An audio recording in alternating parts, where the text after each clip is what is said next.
ফের উদ্ধার হচ্ছে আগ্নেয়াস্ত্র, গ্রেফতার করা হয়েছে 4 জনকে। হাড়োয়া থেকে উদ্ধার হয়েছে 3টি আগ্নেয়াস্ত্র এবং 21 রাউন্ড কার্তুজ। কথা বলবো আমাদের প্রতিনিধি পার্থপ্রতিম ঘোষের সঙ্গে। পার্থ, কোথা থেকে কি উদ্ধার করলো পুলিশ? ক্যান্সারে নেই আর ভয়, NCRI হবে এর জয়। আপনাদের ভরসা নেতাজি সুভাষচন্দ্র বোস ক্যান্সার হসপিটাল। দেখো, বেঙ্গল এসটিএফ সূত্রে যেটা জানা যাচ্ছে, তারা গতকাল রাত্রেবেলা হাড়োয়াতে উত্তর চব্বিশ পরগনা, সেখানে তারা গোপন সূত্রে খবর পায় এবং রেড করে। একটা গাড়িকে আটকানো হয় এবং সেই গাড়িকে আটকাবার পর গাড়ি থেকে মোট 3টি আগ্নেয়াস্ত্র উদ্ধার হয়, যার মধ্যে ডবল ব্যারেল বন্দুক রয়েছে, এছাড়া 1 নলা বন্দুক, এছাড়া 7mm পিস্তল উদ্ধার হয়েছে। 21 রাউন্ড কার্তুজও উদ্ধার হয়েছে সেখান থেকে। এবং এই গুলি এবং বন্দুক সেটা কিন্তু পাচারের উদ্দেশ্যেই নিয়ে যাওয়া হচ্ছিল বলে জানা যাচ্ছে। এবং গাড়িতে যে 4 জন ছিল, সেই 4 জনকে গ্রেপ্তার করেছেন বেঙ্গল এসটিএফের গোয়েন্দারা। এবং বেঙ্গল এসটিএফ সূত্রে খবর যেমনটা জানা যাচ্ছে, এটা পাচার করার জন্য নিয়ে আসা হচ্ছিল ঠিকই, কিন্তু কোথা থেকে নিয়ে আসা হয়েছিল, যে ট্রানজিট রুটটা কি, সেই সমস্ত বিষয়গুলো জানা অত্যন্ত প্রয়োজন রয়েছে।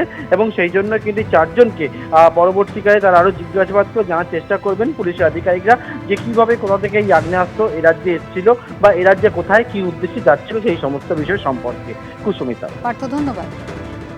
চাকরিহারাদের পাশে থাকতে অনশন শুরু করলো মালদার শিক্ষক এবং শিক্ষাকর্মী সংগঠন। আজ 12 ঘন্টা প্রতীকী অনশন মালদার শিক্ষক শিক্ষাকর্মী সংগঠনের। ইংরেজবাজারের পোস্ট অফিস মোড়ে অনশন শুরু। আজকে যে শিক্ষক সমাজের বিরুদ্ধে যেভাবে অবমাননাকর পরিস্থিতি তৈরি করা হয়েছে, সেই অবমাননাকর পরিস্থিতির বিরুদ্ধে শিক্ষক সমাজের হিত সম্মান পুনরুদ্ধারের পক্ষে আজকে আমরা এই প্রতীকী অনশনে বসেছি।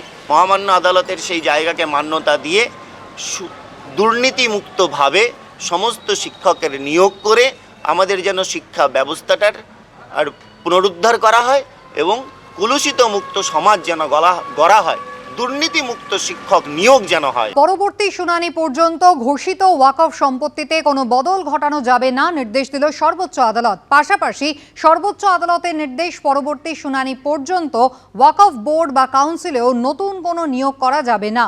কেন্দ্রীয় সরকারকে 1 সপ্তাহের মধ্যে অবস্থান জানানোর নির্দেশ দেওয়া হয়েছে। 5ই মে রয়েছে পরবর্তী শুনানি। গতকাল সর্বোচ্চ আদালতে ছিল শুনানি ওয়াকফ সংশোধিত আইনের বৈধতা নিয়ে, এবং সেখানে পরবর্তী শুনানি পর্যন্ত ঘোষিত ওয়াকফ সম্পত্তিতে কোনো বদল ঘটানো যাবে না, জানিয়ে দিয়েছে সর্বোচ্চ আদালত। ওয়াকফ বলে নথিভুক্ত হওয়া সম্পত্তিতে এখনই কোনো বদল ঘটানো যাবে না। পরবর্তী শুনানি পর্যন্ত ওয়াকফ বোর্ড বা কাউন্সিলেও নতুন কোনো নিয়োগ করা যাবে না। ওয়াকফ সংশোধনী আইনের এই 2 ধারায় আপাতত স্থগিতাদেশ দিল সুপ্রিম কোর্ট। जो भारत सरकार के सॉलिसिटर जनरल है, उन्होंने अपना स्टेटमेंट दिया है कि अगली तारीख तक न तो काउंसिल में न वक्फ बोर्ड में कोई अपॉइंटमेंट जो संशोधित कानून है उसके अनुसार किया जाएगा।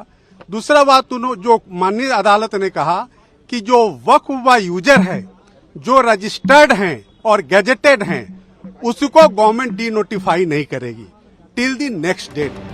ওয়াকফ সংশোধনী আইনের সাংবিধানিক বৈধতাকে চ্যালেঞ্জ জানিয়ে সুপ্রিম কোর্টে অন্তত 72টি মামলা হয়েছিল।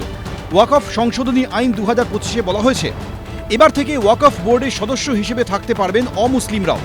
এমন কোনো জমি যা বহুদিন ধরে ধর্মীয় কাজে ব্যবহার হয়ে আসছে, যথাযথ নথি ছাড়াই সেই জমি ওয়াকফ সম্পত্তি বলে বিবেচিত হতো পুরনো আইনে।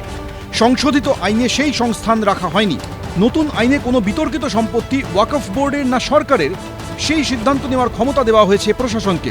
যা নিয়ে মুসলিম সংগঠনগুলির পাশাপাশি বিভিন্ন রাজনৈতিক দল আপত্তি তুলছে। বৃহস্পতিবার এই 2 ধারার উপরই পরবর্তী শুনানি পর্যন্ত স্থগিতাদেশ দিল সর্বোচ্চ আদালত। আইনি লড়াইয়ের সূচনা লগলেই কেন্দ্র সরকার ধাক্কা খেয়েছে। আমরা দেশের সর্বোচ্চ ন্যায়ালয়ে এসেছি এবং মাঠে ময়দানে শান্তিপূর্ণভাবে লড়াই চালাচ্ছি।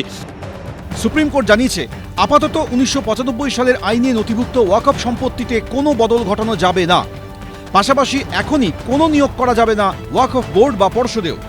ওয়াকফ নিয়ে সুপ্রিম কোর্টে শুনানি চলছে, সেখানে যা হয়েছে তাতে কিন্তু কেন্দ্রীয় সরকার গাজোয়ারি করে একতরফাভাবে যেটা চাপিয়ে দিয়েছে, তার সেই বিপজ্জনক দিকগুলো যে সুপ্রিম কোর্টের বিবেচনায় আসছে তার একটা ইঙ্গিত কিন্তু পাওয়া যাচ্ছে। আদালতের জন্ম হয়েছে মানুষের জন্য, মানুষ আদালতের জন্য জন্মায়নি। বিলের মধ্যে স্পষ্ট করে বলা আছে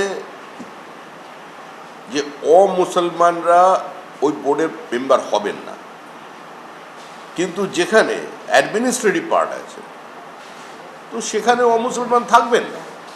আরে তো মুখ্যমন্ত্রী অনুপ্রেরণা দিয়েছেন রাখার। এদিন প্রধান বিচারপতির বেঞ্চ জানায় এতগুলো মামলা একসঙ্গে শোনা সম্ভব নয়। 5টি আবেদন বেছে নেওয়া হবে এবং বাকি আবেদনগুলি নিষ্পত্তি হয়েছে বলে ধরা হবে। কেন্দ্রীয় সরকারকে 1 সপ্তাহের মধ্যে অবস্থান জানানোর নির্দেশ দিয়েছে সুপ্রিম কোর্ট। 5ই মে মামলার পরবর্তী শুনানি। বিজেন্দ্র সিংহ, এবিপি আনন্দ।